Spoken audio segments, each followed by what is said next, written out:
Hey guys, so this is what I'm going to call the first official episode on my YouTube channel, and want to go over a couple different things here. So first of all, quick book review. I just finished Knuckleball, The History of the Unhittable Pitch, Lou Friedman.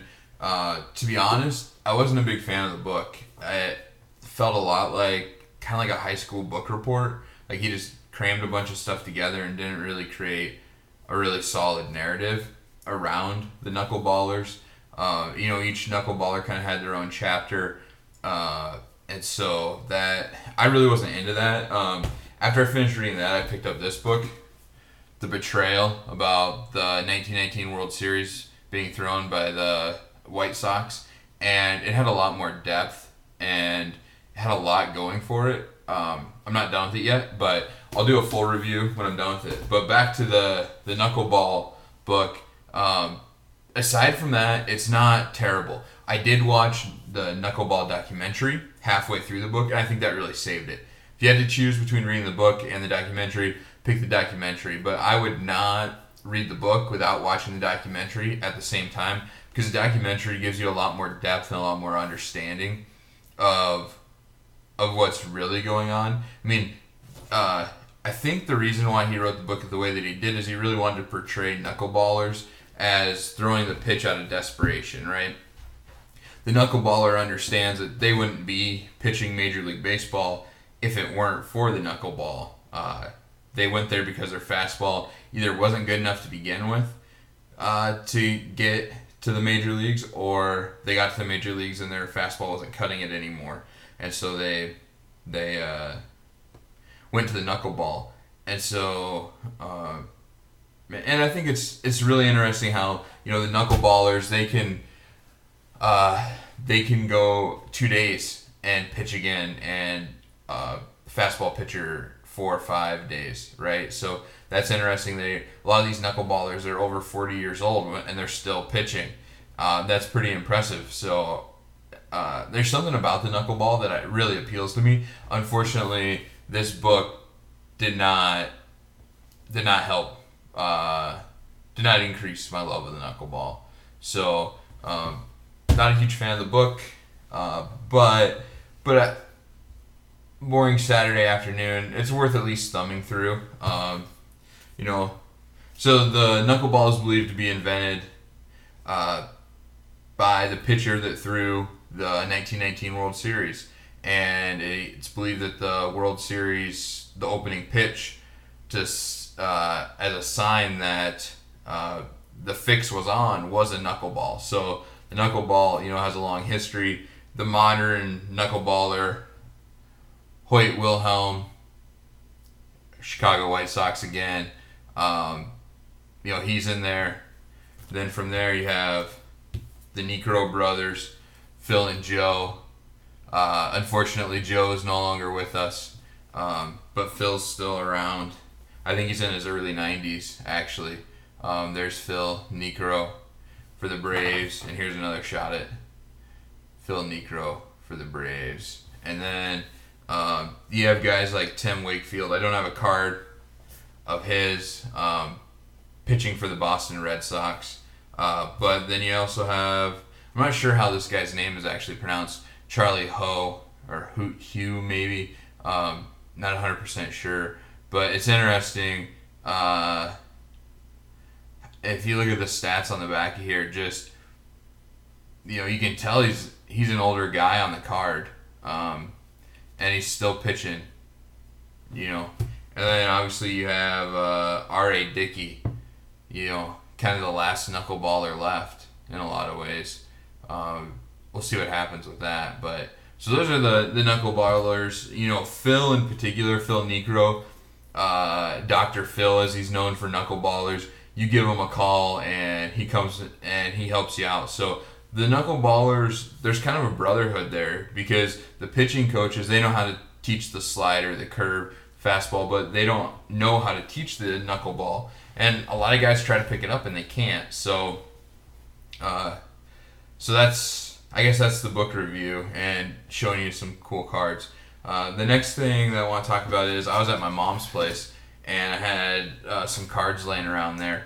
and I found this, which isn't really much. 1997 Flair metal card, autographed, signed, TTM. My very first TTM I ever got, and so that kind of got me thinking about getting back into TTMs a little bit, and so I came up with a TTM project. What better way to do it? So Flair, 1993. I'm gonna break this box. I'm not gonna break it during this episode because there's really not a lot in here. There are base cards, and then there's I believe they're called Ride the Wave inserts, and that's really it. So I'm gonna break this offline, and then maybe show you the hits or something later on in this episode. But I want to tear into this and show you guys how these cards came back in the day. So there's 24 cards per box, and when you tell me that, I'm like, man, this box is huge. You know, did they put cardboard or styrofoam in here to fill it? No, they didn't. I think the Flair cards are absolutely amazing for what they are, for the year that they came out. This is 1993. So imagine this. Okay, 1991, you go to the store. Your cards, they come looking like this. Flair 91. Leaf 91. These cards are hideous, these Leaf cards. I hate 1991 Leaf. 92 rolls around. Get cards, you know, they look like this. 93 rolls around. Look at this. I mean, it's like almost like a cigarette pack or something. These come. And I'm going to bust this open here just so you guys can see what I'm talking about. So, you've got this...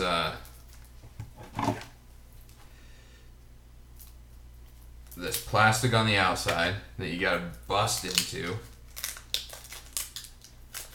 right? And once you're through the plastic,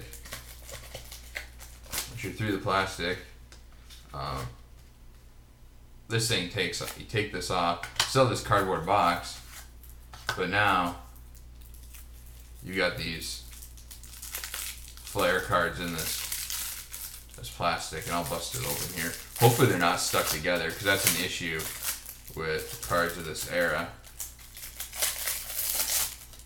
And they're not. That's very good. So let's see who we have here. I'll just show you these cards. I think Flair cards are just awesome. I just love it. You know, they have the double picture on the front, picture on the back. The only year that I think might be better than 1993 is the 1995 cards. Let's see if we have any great hits here.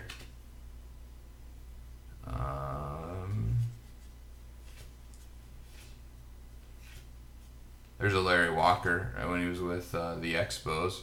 I remember mostly being with the Rockies, but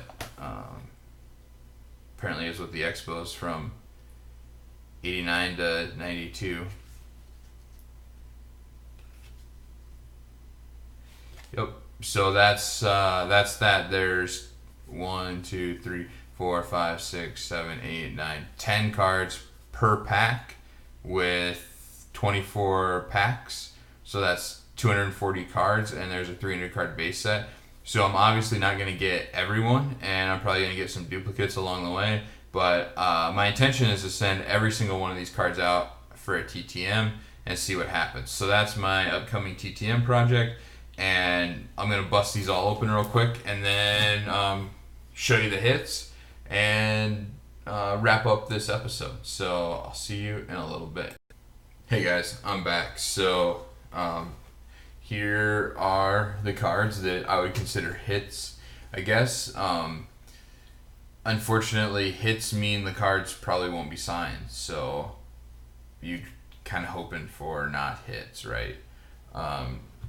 Wave of the Futures, which I mentioned earlier. We've got 6 of them, which is what we would expect. And I think I have maybe 4 or 5 of these just laying around somewhere else. So if I can find them, maybe we can get a third of them signed or something like that. And then we've got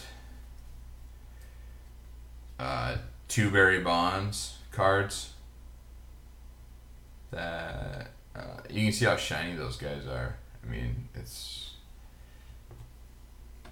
pretty impressive how shiny those things are.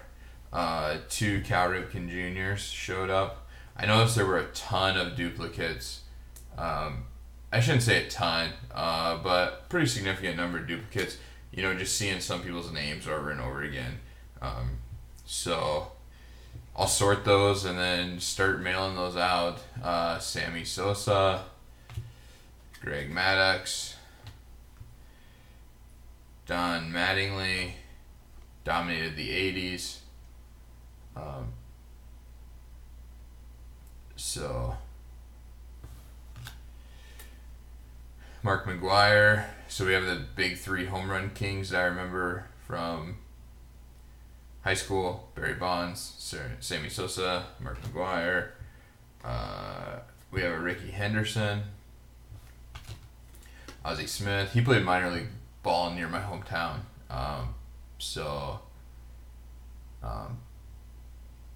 Everyone back home's a big Ozzie Smith fan. So that would be cool to get that signed. I don't know if he'll sign it or not. Randy Johnson. And now we have Kirby Puckett, who unfortunately is no longer with us. So I wonder how many of these players are no longer with us. That card's not going to go anywhere. Robin Yunt, I'm not 100% sure how to pronounce his name. Another guy that dominated the 80s.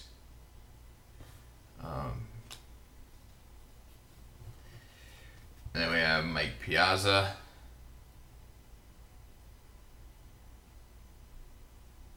And last, but obviously not least, Nolan Ryan. Also almost 100% guaranteed not going to sign. Certainly not going to sign for free, I would imagine. So those are those cards. One more thing I wanted to show you. The reason why I opened these today actually is because this came in. Baseball America's 1994 Almanac. So when I write these guys, I'll be able to talk intelligently a little bit in my letter to them about what they accomplished in 1993. And so for me, this project isn't really about the TTMs. It's more about learning a little bit more about baseball, a little bit more about 1993.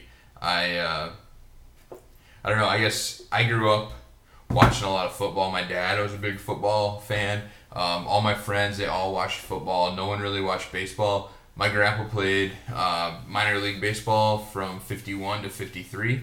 Unfortunately, he passed away 2 years ago. So this is kind of a way to get back into baseball and learn more about America's sport, because really all I know about is a lot of football. So I guess I think this concludes episode 1, and you will be seeing TTM returns in all future episodes for a while, I suspect. So look forward to that, and thanks for hanging out with me today.